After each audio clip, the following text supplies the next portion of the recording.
Hi, my name is Srdja Popovic. I was born 1973 in Belgrade, Serbia. Actually, at the time, it was the Yugoslavia country which fell apart to four civil wars. I was the part of the student movement that ousted the Serbian dictator Slobodan Milošević in 2000 and spent most of my life ever since trying to figure out the art of building movements, the art of nonviolent struggle, the science behind it, and most importantly, how you teach it. I'm running the organization called Center for Applied Nonviolent Action and Strategies based out of Belgrade, which worked with 50 different groups across the globe in order to help them fight more effectively for human rights, democracy, cleaner air, against corruption, and things of that nature. So, throughout my work, I learned a lot of things that we really try to put into some kind of toolbox. And basically, I will talk about the nature of the social change here.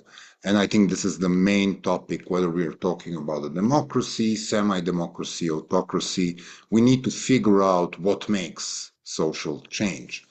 And historically, people are pretty aware and are focused mostly on two things, which are both correct. You need numbers to make a social change. In fact, there is a research proving that you need 3.5% of any given population and constituency to perform effective social change. And then you need tactics. Tactics is something that people see where the tactics are massive, like, strikes, boycotts, and marches, where the tactics are more arty and creative, like exhibitions and graffiti and symbols.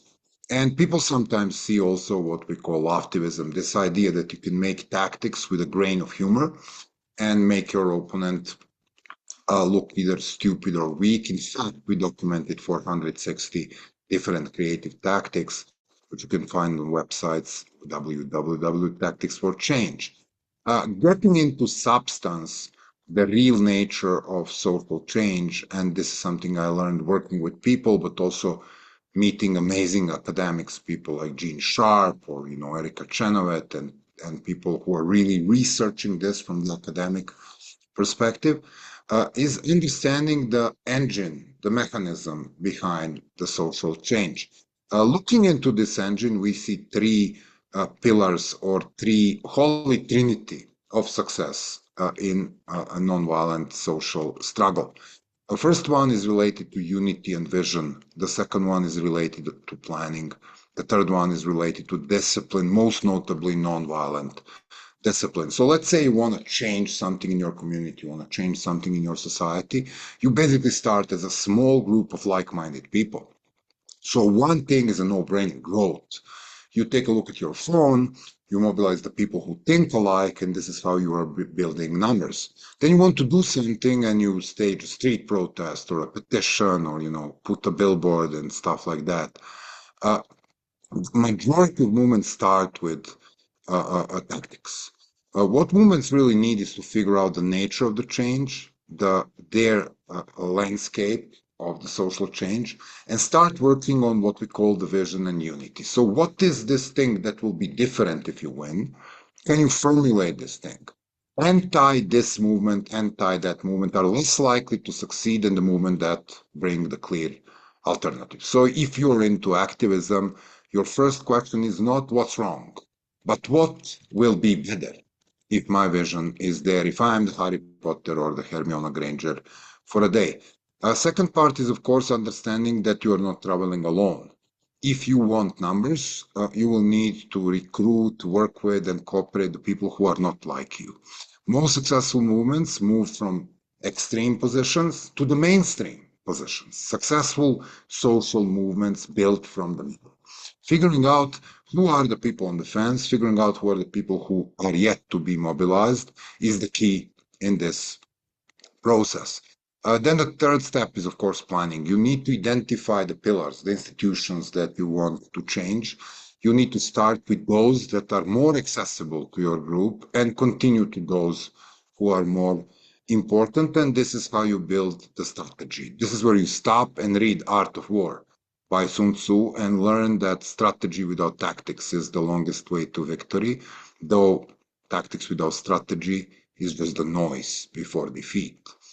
eventually you move to the place where you really start working on your tactics and start thinking, okay, why everybody's always only protesting, marching, and this and that? Are there more creative ways, more effective ways to achieve what you want to do? And this is where you can look at a vast spectrum of over 200 tactics defined by Gene Sharp, figuring out that very often tactics of dispersion, e.g., hitting pots and pans from the window, physical branding, doing a little things every day, walking half speed, driving half speed, have historically been proven to be more successful than just the large protests and marches and things of that kind. Eventually, you will move to the spot where you understand the power of nonviolence. There is a reason why we call this nonviolent social movements. There is a reason why we call our organization Center for Applied Nonviolent Action and Strategy. It's not only because nonviolence is far more ethical than the violence, is because it actually works.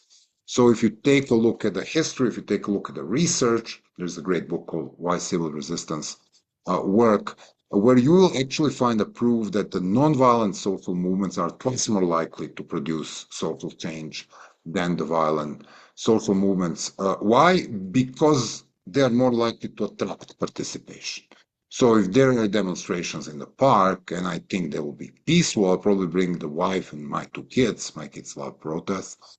If this is something where there will be a tear gas, I will probably still go because, I got addicted to the tear gas when I was 19 and keep getting to it back and back.